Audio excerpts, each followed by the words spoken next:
Good morning.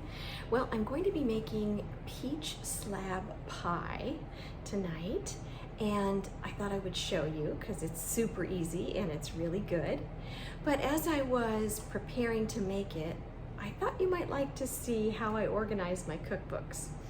I have 4 categories of cookbooks. All right, let me show you. The first category of cookbook is, of course, the very traditional book. I've got lots of those. People have gifted me those, and I bought those for myself. Here they are. And then I have, of course, recipe books of things that I've saved. Now, this is my oldest and dearest recipe book. You can see it's very tiny. It's kind of 1950-ish. And I received this at my wedding shower. My friend Gail Robillard made it for me, and in it she put all of the recipes that she and I had cooked together, or that she knew that my mother had cooked for us. So, you know, we have, you can see this is in her handwriting, the wassail, we must have made that together. And then here we have chicken cordon bleu, which we made together, and chestnut chicken, which was one of my mother's favorites. So this has all kinds of very sort of vintage recipes, handwritten, nothing from the internet. I cherish this, and I do use recipes from here often. The second recipe book that I have is Jill's Family Recipes. And my daughter Jennifer made this for me. And what she did was she put she put plastic pockets with dividers. And the dividers are, of course, salads, entrees, desserts, things.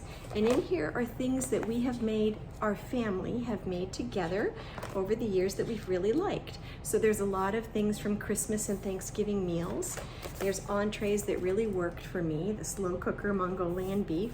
So this is actually a recipe book that I continue to add to, because if I find a recipe that I really like, then I put it into Jill's Family Recipes.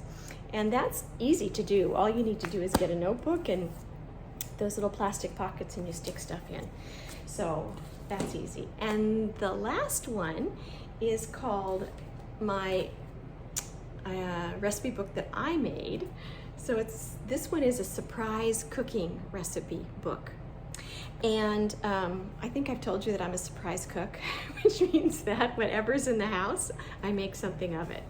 So I went through and I put recipes in here that I have made. So in other words, because there's no recipe for surprise cooking, I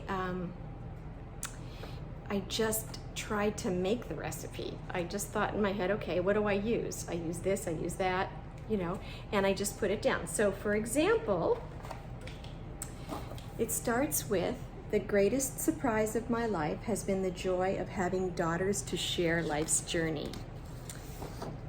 And then I say here, surprise cooking may never have been born but for the busy, wonderful life that ensued after my daughters joined our family, which is true.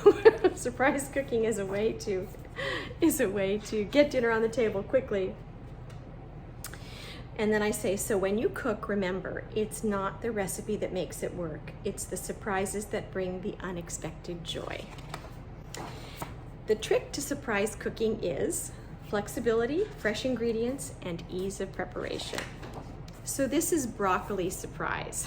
One time we had one of Jackie's friends over, and her dad came over, and I asked him if he wanted to stay for dinner, and he said, what are you having? I said, broccoli surprise. He said, no thanks.